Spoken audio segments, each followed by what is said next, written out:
Métaux précieux, matériaux de construction, médicaments, produits alimentaires, composants mécaniques ou électroniques, pour ne citer que ces exemples, peuvent désormais être contrôlés au niveau de l'ESTHB grâce au plateau technique d'analyse physico-chimique mis en place.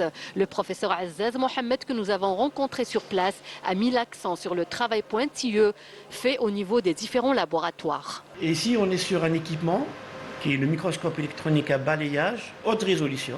Donc on peut observer la matière à une échelle très très petite et en même temps on peut l'analyser. La demande elle est faite par les autorités, généralement par les personnes qui veulent vérifier leurs produits. Les analyses touchent à tous les domaines d'activité. Ici, au niveau de cette deuxième salle du laboratoire micro-analyse et microstructure, les chercheurs procèdent à l'analyse des nouveaux traitements pour les maladies affectant les abeilles développés en Algérie. Toujours le laboratoire d'analyse, microstructure et microanalyse, mais un autre équipement encore plus pointu, c'est le microscope électronique en transmission. Tout à l'heure, c'était un microscope électronique à balayage, et là, c'est encore mieux, c'est encore plus puissant, c'est un microscope électronique en transmission.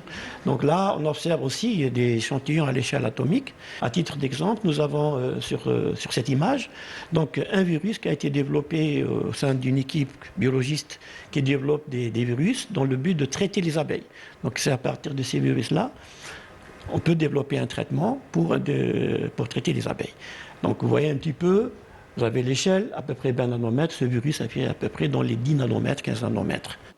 Avec des moyens matériels à la pointe de la technologie et une ressource humaine compétente, ce plateau technique peut également effectuer des analyses de surface, mais aussi des analyses physiques, chimiques, pharmaceutiques et environnementales. L'un des axes développés aussi parallèlement au niveau de cette unité, c'est de développer des adsorbants destinés à la séparation des composés de l'air, à savoir l'oxygène et l'azote, permettant de fabriquer les concentrateurs d'oxygène.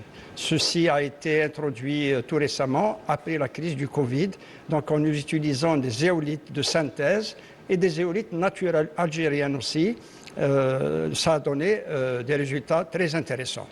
À travers cette démarche, le STHB offre ses services à toutes les entreprises nationales et privées voulant effectuer des analyses de tout genre, ce qui leur permet de faire des économies en devises. Nous sommes en train d'élargir un peu son fonctionnement par, bien sûr, la réponse à pas mal de prestations de services qui nous viennent donc, du secteur socio-économique. Je vous informe que l'USTHB a aussi depuis une année une filiale qui permet donc de travailler en collaboration avec ce plateau technique et qui va l'aider un peu même au fonctionnement, surtout pour tout ce qui est consommable pour les appareillages que nous avons.